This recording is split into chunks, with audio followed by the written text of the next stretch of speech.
Yo, what's up guys, and welcome back to my channel and another video on Gran Turismo 7. We have to get back into the game because we still have a lap time challenge left, which is the one in Suzuka in Gr.2 machinery. And we will go with the NSX Concept-GT from 2016 and try to beat a time of 1:50.6. So let's get right into this one. Starting your lap, make sure you got that last chicane right, so you carry the highest amount of speed possible to the main straight. Then position your car to the left hand side of the track, and your very first brake marker will be shortly before the inside curb of this right-hander. Step into the brakes, aiming for the outside curb, going down to third gear, short brake interaction again whilst going down to second, early up to third again, and as early as possible back to the power. Now go to the right hand side of the track, lift the accelerator pedal, let the car coast into this left-hander, short brake interaction down to third, hitting for the apex, and then early back to the power. Then again lift for this left-hander, staying in third gear, some short power input, and then again lift for this right-hander, going down to second gear shortly instead of braking, early up to third again, and as early as possible back to the power, staying on the right hand side to have a good entry into this left-hander, so you can take this one flat out. Now max acceleration to 5th gear and position the car to the left hand side of the track, and then your next brake marker is shortly before the 50 board on the left hand side. Short brake input down to 4th gear, letting the car coast into the corner, short acceleration again before going to the brakes again, down to 2nd gear, over the curb on the inside, up to 3rd gear and early back to the power. Now for the upcoming hairpin, position the car to the right hand side of the track, and shortly after the end of this curb on the right hand side, that's your brake marker, go hard into the brakes, go down to 1st gear and try to keep it narrow to the inside curb for the hairpin, going early up to 2nd gear and back to the power without having power oversteer.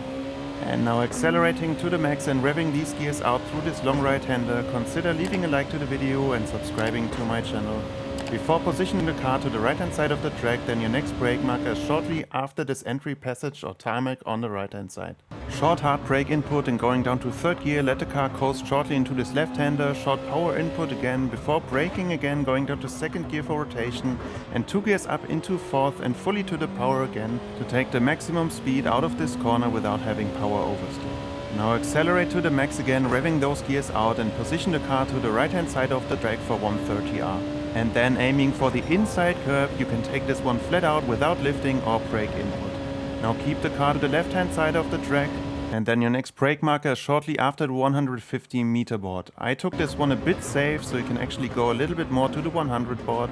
but then go down, braking hard into 1st gear, over the curb in 2nd, and then up to 3rd over the curb on this left hander and early back to the power, keeping it very narrow to the inside to get the shortest way to the finish line and hopefully getting a gold time and 2 million credits. And now let's review the lap once more from chase cam. Taking the maximum amount of speed out of the last chicane, try to position the car to the left hand side of the track, and then your very first brake marker will be the inside curb of the right hander.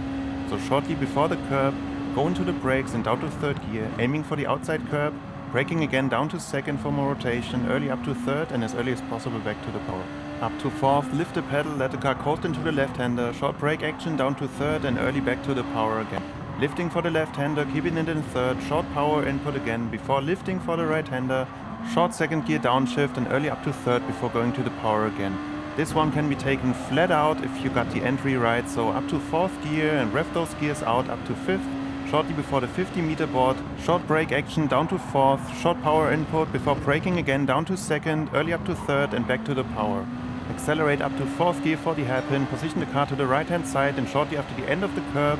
brake in a straight line down to 1st gear, keep it narrow to the inside curb up to 2nd and early back to the power, avoiding power oversteer. Taking some time to breathe through this long right hander, you know the story, I'd be happy if you leave a like and consider subscribing to my channel, and then position the car to the right hand side of the track, and this tarmac zone next to the track on the right hand side here is your brake marker, down to 3rd gear, short power input again, before braking down to 2nd, 2 gears up to 4th and fully back to the power to avoid power oversteer. Down the back straight, make sure to rev those gears out again and then position the car to the right hand side of the track for 130R. You can take this one flat out, so aim for the inside curb, not lifting or braking, and try then to position the car to the left hand side of the track. Shortly after the 150 meter board, go hard into the brakes, down to 1st gear, over the curb on the right and 2nd gear, up to 3rd over the curb on the left hand side, and then back to the power, taking the shortest way to the finish line, and get yourself 2 million credits by hitting a gold time. And that's already it for the lap time challenge in Suzuka in Group 2. I think this one is much easier than the AMG challenge was, so go for it. I think everyone can be able to do the gold on this one. Even though you have only racing medium tires with the Group 2 vehicles, you have a lot of downforce, so the grip level is quite high. But let me know in the comments how you handled this one and what time you were able to achieve. And as usual, if this guide helped you out, feel free to leave a like and consider subscribing to my channel to not miss the next week's video. And then I say thanks for watching again, and I hope to see you in the next one. Bye bye.